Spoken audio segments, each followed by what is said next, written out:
Hi friends, ನಿನ್ನೆ ಒಂದಿಷ್ಟು ಕ್ವಶನ್ನ ನಾವು ಡಿಸ್ಕಸ್ ಮಾಡಿದ್ವಿ.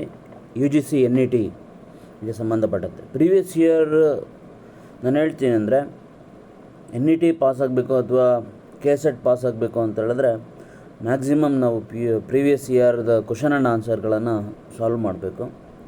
ಸೊ ಅದಕ್ಕೋಸ್ಕರ ಕ್ವಶನ್ ಆ್ಯಂಡ್ ಆನ್ಸರ್ ಮಾಡಿದ್ರೆ ಒಂದು ಐಡಿಯಾ ಬರುತ್ತೆ ನಮಗೆ ಯಾವ ರೀತಿ ಎಕ್ಸಾಮಲ್ಲಿ ಕೇಳ್ತಾನೆ ಅಂಥೇಳಿ.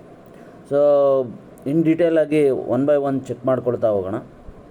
ಸೊ ಇವತ್ತು ಕೂಡ ನಾನು ಒಂದು 15 ಕ್ವಶನ್ಸನ್ನ ತೊಗೊಂಡಿದ್ದೀನಿ.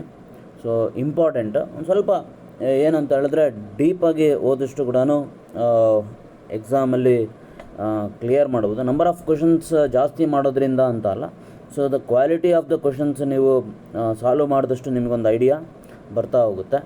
So will see one by one. ಇವತ್ತೊಂದು 15 ಕ್ವಶನ್ನ ಸಾಲ್ವ್ ಮಾಡೋಣ. Will see one by one. Okay, ಇಲ್ಲಿ ನೋಡಿ, ಮೊದಲನೇ ಕ್ವಶನ್ನು ಈ ಥರ ಇದೆ. ಇದು ಈಸಿ ಇದೆ. ಸೊ ಇಲ್ಲಿ ಏನು ಹೇಳಿದ್ದಾನೆ, in a factory there are 1000 workers. In a factory there are 1000 workers of 400 A grade workers. So A grade workers 400 ಇದ್ದಾರೆ. ಎ ಗ್ರೇಡ್ ವರ್ಕರ್ಸು 400 ಇದ್ದಾರೆ. ಹಾಗೆ ಬಿ ಗ್ರೇಡ್ ವರ್ಕರ್ಸು 600 ಇದ್ದಾರೆ. ಬಿ ಗ್ರೇಡ್ ವರ್ಕರ್ಸು 600 ಇದ್ದಾರೆ. Total 1000 workers ಇದ್ದಾರೆ. Simple ಇದೆ question. ಇನ್ನು A grade 300 are male. Simple ಇದೆ. 300 are ಮೇಲ್ ಅಂತ ಹೇಳಿದ್ರೆ ಇನ್ನು 100 ಫೀಮೇಲ್ ಇರ್ತಾರೆ ಅಷ್ಟೇ, ಇನ್ನೇನಿರುತ್ತೆ. ಸೊ ಇನ್ನು 100 ಫೀಮೇಲ್ ಇರುತ್ತೆ. 300 are male workers. And in B grade only 200 are male workers. B ಗ್ರೇಡಲ್ಲಿ 600 ಏನು ವರ್ಕರ್ಸ್ ಇದ್ದಾರೆ, ಅದರಲ್ಲಿ 200 ಮೇಲ್ ವರ್ಕರ್ಸ್ ಅಂತ ಹೇಳಿದ್ರೆ, ಸೊ ಫೀಮೇಲ್ ವರ್ಕರ್ಸ್ ಏನಾದರೂ 400 ಆದರು. ಸೊ ಟೋಟಲ್ ಹೇಳೋದಾದರೆ how many female workers are there in a factory ಅಂತ ಹೇಳ್ತಾನೆ. So 500 is the answer. Easy ಇದೆ. ಈ ಥರದ್ದು ಇವಾಗಿನ ಒಂದು ಇದರಲ್ಲಿ ಕೇಳೋದು ರೇರು, ಬಟ್ ಕೇಳಿದ್ರೆ ನಿಮಗೆ ಅದೃಷ್ಟ ಅಂತೇಳಿ. ವಿಲ್ ಸಿ ನೆಕ್ಸ್ಟ್ ಕ್ವಶನ್ ನೋಡೋಣ. ಮೂರನೇದು ಈ ಥರ ಇದೆ ನೋಡಿ. So when a population is heterogeneous, it is divided into groups so that there is homogeneity within the group and heterogeneity between the groups, and some items are selected at random from each group. It is a case ಅಂತ ಹೇಳ್ತಾನೆ. ಇದು ಯಾವ ಒಂದು ಸ್ಯಾಂಪ್ಲಿಂಗಲ್ಲಿ ಬರುತ್ತೆ ಅಂಥೇಳಿ. So ನೋಡಿ, straight away ಏನಂತ ಹೇಳಿದ್ರೆ ನಾವು ಹೆಟ್ರೋಜೀನಿಯಸ್ ಇರ್ತಕ್ಕಂತಹ ಪಾಪ್ಯುಲೇಷನ್. ಸೊ ಎಕ್ಸಾಂಪಲ್ಲು ಜೆಂಡರ್ ಅಂತ ತಿಳ್ಕೊಳ್ಳೋಣ. ಒಂದು ಎಕ್ಸಾಂಪಲ್ ತೊಗೊಳ್ಳೋಣ. ಜೆಂಡರ್. ಸೊ ಜೆಂಡರ್ ಅಂತ ಹೇಳಿದಾಗ ಇಲ್ಲಿ ಮೇಲ್ ಇರ್ತಾರೆ, ಸೊ ಹಾಗೆ ಫೀಮೇಲ್ ಇರ್ತಾರೆ. ಸೊ ಇದು ಹೋಮೋಜಿನಿಟಿ ಅಲ್ಲ, ಇದು ಹೆಟ್ರೋಜಿನಿಟಿ. ಒಂದು ಪಾಪ್ಯುಲೇಷನ್ನೇ ಹೆಟ್ರೋಜೀನಿಯಸ್ ಇದೆ ಅಂತ ಅರ್ಥ. It is divided into a group. ಇದನ್ನು ನಾವೇನು ಮಾಡ್ತೀವಿ ಅಂತ ಹೇಳಿದ್ರೆ, ಸೊ ಎಕ್ಸಾಂಪಲ್ಲು ಮೇಲು ಫೀಮೇಲ್, ಮೇಲ್ ಫೀಮೇಲ್ ಅಥವಾ ಫೀಮೇಲ್ ಮೇಲ್, ಈ ಥರ ಏನು ಮಾಡ್ತೀವಿ, ಒಂದು ಗ್ರೂಪ್ಗಳ ಥರ ಡಿವೈಡ್ ಮಾಡ್ತೀವಿ ಅಂತ ಹೇಳ್ತಾ ಹೋಗ್ತಾನೆ. So that there is a homogeneity within the group. So ಇದರಲ್ಲಿ ಇದಕ್ಕೆ ಎ ಅಂತ ಕೊಡ್ತೀವಿ, ಇದಕ್ಕೆ ಬಿ ಅಂತ ಕೊಟ್ಟಾಗ, ಸೊ ಈ ಗ್ರೂಪಲ್ಲಿ ಹೋಮೋಜಿನಿಟಿ ಅಂತಕ್ಕಂಥದ್ದು ಬಿಲ್ಡ್ ಆದಾಗ between the group heterogeneity between the group, ಈ ಗ್ರೂಪಿಗೆ ಹೆಟ್ರೋಜಿನಿಟಿ ಇರುತ್ತೆ ಅಂತ ಹೇಳಿದಾಗ, ಇವಾಗ ಏನು ಮಾಡ್ತೀವಿ ಅಂತ ಹೇಳಿದ್ರೆ ಸಮ್ ಗ್ರೂಪ್ನ, ಸೊ ಎಕ್ಸಾಂಪಲ್ ಎ ಬಿ ಅಂತ ತೊಗೊಂಡಿದ್ದೀನಿ, ಇನ್ನೊಂದು ಸಿ ಗ್ರೂಪ್ ಇರ್ಬೋದು, ಇನ್ನೊಂದು ಡಿ ಗ್ರೂಪ್ ಇರ್ಬೋದು. ಸೊ ಫಾರ್ ಸ್ಟಡಿ ಮಾಡೋದಕ್ಕೆ ನಾವು ಏನು ಮಾಡ್ಬೋದು, ರ್ಯಾಂಡಮ್ ಆಗಿ ಯಾವುದನ್ನು ಇದರಲ್ಲಿ ಗ್ರೂಪ್ಗಳನ್ನು ತಗೋಬಹುದು ಅಂತ ಹೇಳಿದ್ರೆ ಅದು ಪ್ಯೂರ್ಲಿ ಏನದು ಸ್ಟ್ರಾಟಿಫೈಡ್ ರ್ಯಾಂಡಮ್ ಸ್ಯಾಂಪ್ಲಿಂಗಲ್ಲಿ ಬರುತ್ತೆ. ಸೊ ಸ್ಟ್ರಾಟಿಫೈಡ್ ರ್ಯಾಂಡಮ್ ಸ್ಯಾಂಪ್ಲಿಂಗ್ಗೆ ಅದು ಡೆಫಿನೇಷನ್ನೇ ಈ ಥರ ಹೇಳುತ್ತೆ. ನಾವು ಡಿವೈಡ್ ಮಾಡ್ತೀವಲ್ಲ, ಡಿವೈಡ್ ಮಾಡೋದಕ್ಕೆ ಒಂದು ಗ್ರೂಪನ್ನು ಸಬ್ ಗ್ರೂಪ್ಗಳಾಗಿ ನಾವೇನು ಮಾಡ್ತೀವಿ, ಡಿವೈಡ್ ಮಾಡ್ತೀವಿ. ಆ ಸಬ್ ಗ್ರೂಪಿಗೆ ನಾವೇನಂತ ಕರಿತೀವಿ, ಒಂದು ಗ್ರೂಪನ್ನ ಸಬ್ ಗ್ರೂಪಾಗಿ ಡಿವೈಡ್ ಮಾಡ್ತೀವಿ. ಇಲ್ಲೆಲ್ಲ ಗ್ರೂಪ್ ಮಾಡಿದ್ದೀವಲ್ಲ, ಸಬ್ ಗ್ರೂಪಾಗಿ ಡಿವೈಡ್ ಮಾಡ್ತೀವಿ. ಈ ಸಬ್ ಗ್ರೂಪಲ್ಲಿ ಏನು ಮಾಡ್ತೀವಲ್ಲ, ಅದು ಒಂದಕ್ಕೆ ನಾವೇನಂತ ಕರಿತೀವಿ, ಸ್ಟ್ರಾಟಾ ಅಂತೇಳಿ ಕರಿತೀವಿ. ಅದಕ್ಕೋಸ್ಕರನೇ ಸ್ಟ್ರಾಟಿಫೈಡ್ ರ್ಯಾಂಡಮ್ ಸ್ಯಾಂಪ್ಲಿಂಗ್, ಸ್ಟ್ರಾಟಾ ಅಂತೇಳಿ ಕರಿತೀವಿ. ಇದರಲ್ಲಿ ಕ್ಯಾರೆಕ್ಟರಿಸ್ಟಿಕ್ಸ್, ಎಕ್ಸಾಂಪಲ್ ಅದು ಜೆಂಡರ್ ಆಗಿರ್ಬೋದು, ಎಜುಕೇಷ್ನಲ್ ಅಟೈನ್ಮೆಂಟ್ ಆಗಿರ್ಬೋದು, ಕ್ವಾಲಿಫಿಕೇಷನ್ ಮೇಲೆ ನಾವು ಡಿವೈಡ್ ಮಾಡೋದಾಗಿರ್ಬೋದು, ಈ ಥರದ್ದೆಲ್ಲ ಕೂಡ ಇದಾಗುತ್ತೆ. ಇದನ್ನು ಯಾವಾಗ ನಾವು ಡಿವೈಡ್ ಮಾಡ್ತಾ ಹೋಗ್ತೀವಿ, ಸಬ್ ಗ್ರೂಪ್ ಈಸ್ ರ್ಯಾಂಡಮ್ಲಿ ಸ್ಯಾಂಪಲ್. ಈ ಗ್ರೂಪ್ಗಳನ್ನು ರ್ಯಾಂಡಮ್ ಆಗಿ ನಾವು ಯಾವ್ದು ಬೇಕಿದ್ರೂ ಪಿಕ್ ಮಾಡ್ಕೊಬೋದು ಇದರಲ್ಲಿ. ಸೊ ಎಕ್ಸಾಂಪಲ್ ಸಿ ಗ್ರೂಪ್ನೇ ತೊಗೊಂಡು ಅಥವಾ ಡಿ ಗ್ರೂಪ್ನ ತೊಗೊಂಡು ಅಲ್ಲಿ ಸ್ಯಾಂಪ್ಲಿಂಗಲ್ಲಿ ತೊಗೋಬೋದು, ಪ್ರಾಬಬಿಲಿಟಿ ಸ್ಯಾಂಪ್ಲಿಂಗ್ ಮೆಥಡಲ್ಲಿ ಅದನ್ನು ತೊಗೋಬೋದು. ಸೊ ಅದಕ್ಕೋಸ್ಕರನೇ ಇದು ಈ ಒಂದು ಸ್ಯಾಂಪ್ಲಿಂಗ್ಗೆ ನಾವು ಸ್ಟ್ರಾಟಿಫೈಡ್ ರ್ಯಾಂಡಮ್ ಸ್ಯಾಂಪ್ಲಿಂಗ್ ಅಂತೇಳಿ ಕರಿತೀವಿ. ಸೊ ಇದಕ್ಕೆ answer stratified sampling. Next question ಹೋಗೋಣ. ಸೊ ನೆಕ್ಸ್ಟ್ ಕ್ವಶನ್ ಈ ಥರ ಇದೆ ನೋಡಿ, which one among the following is A small sample ಅಂತ. ಸೊ ಅಬ್ವಿಯಸ್ಲಿ ಸ್ಮಾಲ್ ಸ್ಯಾಂಪಲ್ ಅಂತ ಹೇಳಿದ್ರೆ sample size must be less than 30 ಇದ್ದರೆ ಅದು ಸ್ಮಾಲ್ ಸ್ಯಾಂಪಲ್ ಅಂತ ಕರಿತೀವಿ. So 5 is less than 30, 10 is less than 30, 29 is less than 30. So answer is all of the above. Next question ನೋಡೋಣ. ಇಲ್ಲಿ ಈ ಥರ ಇದೆ ನೋಡಿ, which one of the following software is used for research analysis. ರಿಸರ್ಚಿಗೆ ಅನಲೈಸಿಸ್ಗೆ ಮಾಡ್ತಕ್ಕಂಥ. ಅದಾದಮೇಲೆ ಇದರಲ್ಲಿ ಏನು ಅಂತ ಹೇಳಿದ್ರೆ ರಿಸರ್ಚ್ ಅನಲೈಸಿಸ್ ಅಕಾಡೆಮಿಕ್ ಪರ್ಪಸ್ಸಿಗೆ ಯೂಸ್ ಮಾಡೋ ಯಾವುದು ಸಾಫ್ಟ್ವೇರ್ನ ಯೂಸ್ ಮಾಡ್ತಾರೆ ಅಂತಲೂ ಕೇಳ್ತಾ ಬರ್ತಾರೆ. ಸೊ ನಮಗೆ ಗೊತ್ತಿದೆ ಟ್ಯಾಲಿ ನಾವು ಅಕೌಂಟಿಗೆ ಯೂಸ್ ಮಾಡ್ತೀವಿ, ERP ಕೂಡ ಅಕೌಂಟಿಂಗ್ ಯೂಸ್ ಮಾಡ್ತೀವಿ, ಸ್ಯಾಪ್ ಇವಾಗ ಅಪ್ಡೇಟ್ ಆಗಿ ಸ್ಯಾಪ್ನ ಯೂಸ್ ಮಾಡ್ತಾಯಿದ್ವಿ. ಸೊ SPSS ಅಂತೇಳಿ ಇದು ಏನಂತ ಹೇಳಿದ್ರೆ statistical package. So this is a statistical package for social science. Statistical package for social science ಅಂತೇಳಿ, statistical package for social science. ಇದನ್ನು ನಾವು ಯೂಸ್ ಮಾಡ್ತಾ ಹೋಗ್ತೀವಿ ಯಾವುದಕ್ಕೆ, ರಿಸರ್ಚ್ ಅನಲೈಸ್ ಮಾಡೋದಕ್ಕೆ. ಸೊ SPSS ಇದಕ್ಕೆ ಆನ್ಸರ್ ಏನು ಬಂತು, ಸಿ. ನೆಕ್ಸ್ಟ್ ಕ್ವಶನ್ ಹೋಗೋಣ. ಸೊ ನೋಡಿ ಇಲ್ಲಿ which one of the following is A database management system ಅಂತ ಹೇಳಿ ಕೇಳಿದ್ದಾನೆ. ಸೊ ಒಂದು ನಾವು ಎಕ್ಸೆಲ್ನ ನಾವು ಎಲ್ಲಿ ಯೂಸ್ ಮಾಡ್ತೀವಿ, ಎಕ್ಸೆಲ್ ವರ್ಕ್ ಮಾಡೋದಕ್ಕೆ ಯೂಸ್ ಮಾಡ್ತೀವಿ. ಅಲ್ಲಿ ಸ್ಟ್ಯಾಟಿಸ್ಟಿಕಲ್ ಇದಕ್ಕೆಲ್ಲ ಕೂಡ ಎಕ್ಸೆಲ್ನ ಯೂಸ್ ಮಾಡ್ತೀವಿ, MS Excel. So MS Outlook ಅಂತೇಳಿ ಒಂದು ಬರೋದು, ನಾವು ಮೇಲ್ಗಳನ್ನು ಬೇಕಿದ್ರೆ ಡೈರೆಕ್ಟಾಗಿ ಕಳಿಸ್ಬೋದಿತ್ತು ಅದರಲ್ಲೆಲ್ಲ ಕೂಡ. ಸೊ MS ಆಕ್ಸೆಸ್ ಏನಿದೆಲ್ಲ, this is the database management system ಅಂತ. ಇದು ಒಂದು ಮೈಕ್ರೋಸಾಫ್ಟ್ ಇದಕ್ಕೆ ಸಂಬಂಧಪಟ್ಟಿದೆ. ಇದನ್ನು ಡಾಟಾ ಬೇಸ್ ಅಂತೇಳಿ ಯೂಸ್ ಮಾಡ್ತಿದ್ವಿ. So MS access is the database. ಇದು ಗ್ರಾಫಿಕಲ್ ಯೂಸರ್ ಇಂಟರ್ಫೇಸ್ ಕೂಡ ಆಗಿರುತ್ತೆ. So it is a member of Microsoft. So answer A is the right answer for this question. Next question ಹೋಗೋಣ. So ನೋಡಿ match the following ಅಂತೇಳಿ. So match the ಫಾಲೋಯಿಂಗಲ್ಲಿ ನಮಗೆಲ್ಲರಿಗೂ ಗೊತ್ತಿರುತ್ತೆ, easy ಇದೆ ಇದು. ಈ ಥರದ್ದು ಈಗಿನ ಒಂದು ಇದರಲ್ಲಿ ಕೇಳಲ್ಲ, ಬಟ್ ಕೇಳಿದ್ರೆ ಅದೃಷ್ಟ. ಸೊ ಮ್ಯಾಸ್ಲೋಸ್ ನೀಡ್ ಹೈರಾರ್ಕಿ ಮೇಲೆ ನೀಡ್ ಹೈರಾರ್ಕಿ ಗೊತ್ತಲ್ಲ, physical need. So physical need ಆದಮೇಲೆ ಎಸ್ಟೀಮ್ ಸೇಫ್ಟಿ ನೀಡ್, ಅದಾದಮೇಲೆ ಸೋಷಿಯಲ್ ನೀಡ್, ಎಸ್ಟೀಮ್ ನೀಡ್, ಆಮೇಲೆ self acquisition need. Last need ಇದು ಸೆಲ್ಫ್ ಅಕ್ವಿಜೇಷನ್ ನೀಡ್ ಅಂತ. ಸೊ ಬರುತ್ತೆ ಮ್ಯಾಸ್ಲೋಸ್ ನೀಡ್ ಹೈರಾರ್ಕಿ ಥಿಯರಿ ಅಂತೇಳಿ ಬರುತ್ತೆ. ಸೊ ಹಾಗಾಗಿ ಮ್ಯಾಸ್ಲೋಸ್ ನೀಡ್ ಹೈರಾರ್ಕಿ A3 ಎಲ್ಲಿದೆ ನೋಡಿ. ಸೊ ಥಿಂಕ್ A3 ಒಂದೇ ಒಂದು ಇದರಲ್ಲಿ ಈಸಿ ಆಗಿಬಿಡ್ತು. B1 ಕರೆಕ್ಟ್ ಇದೆಯಾ ನೋಡಿ. ಹರ್ಸ್ಬರ್ಗ್ ಹೈಜೆನ್ ಥಿಯರಿ ಕರೆಕ್ಟ್ ಇದೆ. ಅದಾದಮೇಲೆ C ಹೋಚಿ ಝಡ್ ಥಿಯರಿ, ಮ್ಯಾಕ್ ಜಾರ್ಜ್ ಅವ್ರದ್ದು. So X and Y theory ಅಂತೇಳಿ. ಸೊ ಈ ಮೋಟಿವೇಶ್ನಲ್ ಥಿಯರೀಸ್ ಬಗ್ಗೆ ಒಂದು ಕ್ಲಾಸನ್ನು ಮಾಡೋಣ.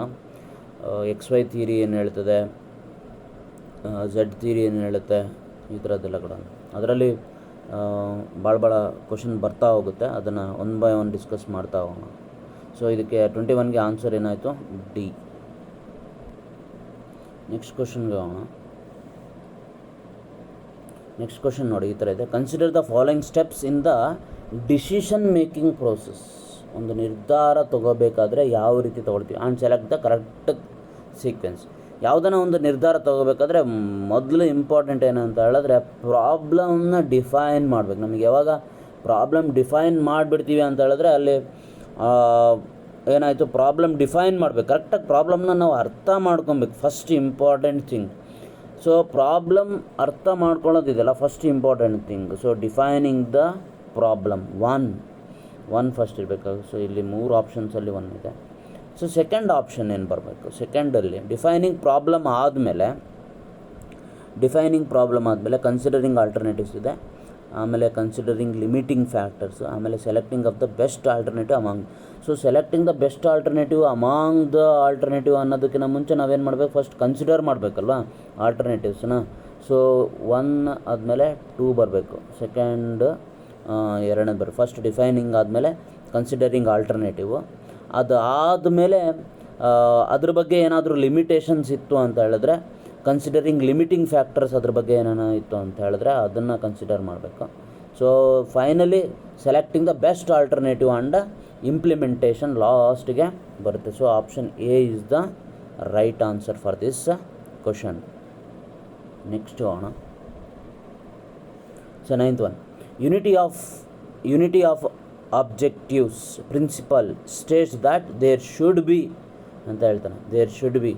ಸೊ ನಮಗೆ ಏನು ಅಂತ ಹೇಳಿದ್ರೆ ಯೂನಿಟಿ ಆಫ್ ಆಬ್ಜೆಕ್ಟಿವ್ಸ್. ಸೊ ಒಂದೇ ಥರ ಒಂದು ಸೆಕೆಂಡ್. ಸೊ ಪ್ರತಿಯೊಂದು ಕಂಪ್ನಿಯಲ್ಲಿ ಏನಾಗಿರುತ್ತೆ, ಇಲ್ಲಿ ಆಬ್ಜೆಕ್ಟಿವ್ಸ್ ಅಂತೇಳಿ ಫಸ್ಟಿಗೆ ಆಬ್ಜೆಕ್ಟಿವ್ಸ್ನ ಅವರು ಪ್ರಿಪೇರ್ ಮಾಡ್ತೀವಿ. ಸೊ ಯಾವುದೇ ಒಂದು ಕಂಪ್ನಿ ಒಂದು ಆಬ್ಜೆಕ್ಟಿವ್ ಇಟ್ಕೊಂಡೆ ಅದು ಸ್ಥಾಪನೆ ಆಗ್ತಾ ಬರುತ್ತೆ. ಅದೇ ತಕ್ಕಂತೆ ಆರ್ಗನೈಜೇಷ್ನಲ್ ಸ್ಟ್ರಕ್ಚರ್ ಕೂಡ ಇರುತ್ತೆ. ಸೊ ಆರ್ಗನೈಜೇಷ್ನಲ್ ಸ್ಟ್ರಕ್ಚರ್ ನಿಮಗೆಲ್ಲ ಗೊತ್ತಿರ್ಬೋದು, ಹೈರಾರ್ಕಿ ಇರುತ್ತೆ. So top level to lower ಲೆವೆಲ್ವರೆಗೂ ಕೂಡ ಹೈರಾರ್ಕಿ ಇರುತ್ತೆ. Top level middle level and lower level ಅಂತೇಳಿ. ಟಾಪ್ ಲೆವೆಲ್ ಅವ್ರು ಯಾವಾಗಲೂ ಕೂಡ ಪ್ಲ್ಯಾನ್ ಮಾಡ್ತಾ ಇರ್ತಾರೆ, ಆಬ್ಜೆಕ್ಟಿವ್ಸ್ನ ಇದು ಮಾಡ್ತಾ ಇರ್ತಾರೆ. ಸೊ ಇದು ಅವ್ರು ಏನೇ ಪ್ಲ್ಯಾನ್ ಮಾಡಲಿ, ಏನೇ ಒಂದು ಇದು ಮಾಡಿದ್ರು ಕೂಡ ದೇರ್ ಶುಡ್ ಬಿ ಏನಾಗಿರ್ಬೇಕು, ಅಲ್ಲಿ ಕೋಆರ್ಡಿನೇಷನ್ ಇರಬೇಕು. So coordination among the objectives ಇದ್ದರೆ ಮಾತ್ರ ಅದು ಸಾಧನೆ ಮಾಡೋದಕ್ಕೆ ಸಾಧ್ಯ ಆಗ್ತಾ ಬರುತ್ತೆ. So principle state that there should be coordination among the objectives. ಒಂದು ಸರಿ ಎಲ್ಲ ಕೂಡ ಆಪ್ಷನ್ಸ್ ನೋಡೋಣ. ಓನ್ಲಿ 1 ಆಬ್ಜೆಕ್ಟಿವ್ ಇರಲ್ಲ. ಸೊ ಇದರ are multiple objectives. Predetermined objectives ಕೂಡ ಇಲ್ಲಿ ಇರುತ್ತೆ. ಸೊ ಪ್ರೀಡಿಟರ್ಮೈನ್ಡ್ ಆಬ್ಜೆಕ್ಟಿವ್ಸು ಕೂಡ ಇರುತ್ತೆ, ಆದರೆ coordination among the objective is the right answer ಇದಕ್ಕೆ. ನೆಕ್ಸ್ಟ್ ಕ್ವಶನ್ ಹೋಗೋಣ. ಸೊ ನೋಡಿ, the concept of MBO. So management by objectives ಅಂತೇಳಿ ಯಾವಾಗ ಮ್ಯಾನೇಜ್ಮೆಂಟ್ ಬೈ ಆಬ್ಜೆಕ್ಟಿವ್ಸ್ ಬಂದುಬಿಡುತ್ತೆ, ಸೊ ಬ್ಲೈಂಡಾಗಿ ಪೀಟರ್ ಎಫ್ ಡ್ರಕ್ಕರ್ ಅಂಥೇಳಿ ಹಾಕ್ಬಿಡಿ. ಪೀಟರ್ ಎಫ್ ಡ್ರಕ್ ಅವರು 1954ರಲ್ಲಿ ಒಂದು ಬುಕ್ಕಲ್ಲಿ ಅವರು ಮ್ಯಾನೇಜ್ಮೆಂಟ್ ಬೈ ಆಬ್ಜೆಕ್ಟಿವ್ಸ್ ಅಂತೇಳಿ ಬರಿತಾ ಬರ್ತಾರೆ, Peter F Drucker. So next ಕ್ವಶನ್ಗೆ ಹೋಗೋಣ. ಇಲ್ಲಿ ನೋಡಿ, which one is the most important principle of business ethics. So ethics ಅಂತ ಹೇಳಿದ್ರೆ studying both right and wrong ಎರಡೂ ಕೂಡ ತಿಳ್ಕೊಳೋದು.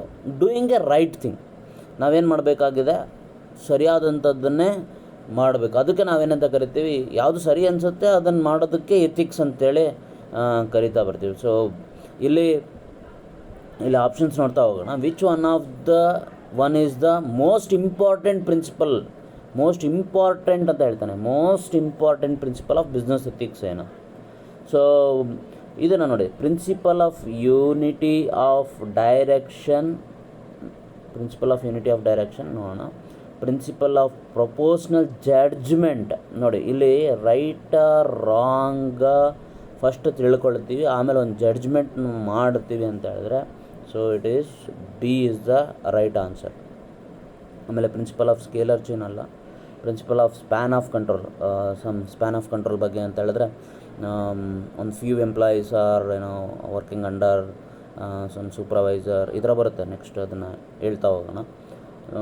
ಸೊ ಇದಕ್ಕೆ answer principle of professional judgement. So the most important principle of business ethics ಅದು. Next question ನೋಡೋಣ.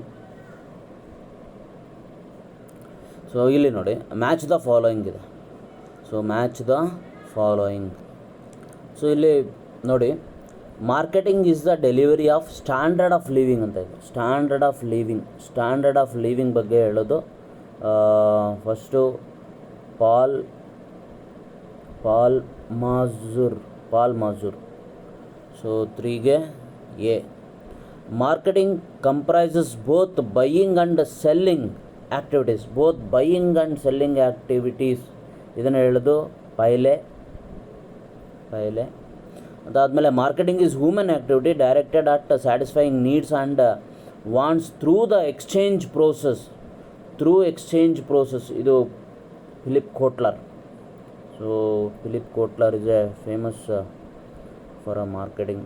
So marketing ಬಗ್ಗೆ ಹೇಳಬೇಕಂದ್ರೆ ಫಿಲಿಪ್ ಕೋಟ್ಲರ್ ಹೇಳಬೇಕು. ಸೊ ಸಿಗೆ ಏನಾಯಿತು? ಸಿಗೆ 2. ಲಾಸ್ಟಿಗೆ ನೋಡಿ, marketing is A process which converts A resource distinct knowledge into A contribution of economic value in the market place. So ಇದನ್ನು ಪೀಟರ್ ಎಫ್ ಡ್ರಕ್ಕರ್ ಹೇಳ್ತಾರೆ. ಸೊ BACD ನೋಡಿ, ಇದು ಆಪ್ಷನ್ಸ್ ಏನೇನಿದೆ. ಸೊ ಎಗೆ 4 ಯಾವುದಿದೆ? ಸೊ ಆಪ್ಷನ್ ಎ ಇದೆ ಮತ್ತು ಆಪ್ಷನ್ ಬಿ ಇದೆ. ಬಿಗೆ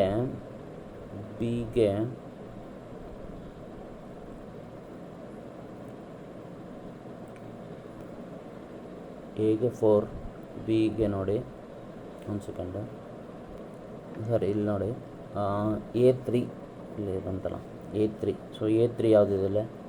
A3 ಒಂದೇ ಇದರಲ್ಲಿದೆ. So C is the answer for this. So A3 ಆಯಿತು. ಬಿಗೆ 4, ಡಿಗೆ ಪೈಲೆ, ಸಿಗೆ 2 ಫಿಲಿಪ್ ಕೋಟ್ಲರ್, ಡಿಗೆ 1. So answer is C. Next ಹೋಗೋಣ. So which one of the following is not the mode of direct distribution system ಅಂತ ಹೇಳ್ತಾನೆ. ಸೊ ನಮಗೆಲ್ಲ ಗೊತ್ತಿರ್ಬೋದು. ಏನಂತ ಹೇಳಿದ್ರೆ, ಒಂದು ಪ್ರೊಡ್ಯೂಸರ್ ಇರ್ತಾನೆ. ಸೊ ಪ್ರೊಡ್ಯೂಸರಿಂದ ಏಜೆಂಟ್ಗಳಿಗೆ ಹೋಗುತ್ತೆ, ಅಥವಾ ಸೂಪರ್ ಸ್ಟಾಕಿಸ್ಟ್ ಏಜೆಂಟ್ಸ್ಗೆ ಹೋಗುತ್ತೆ.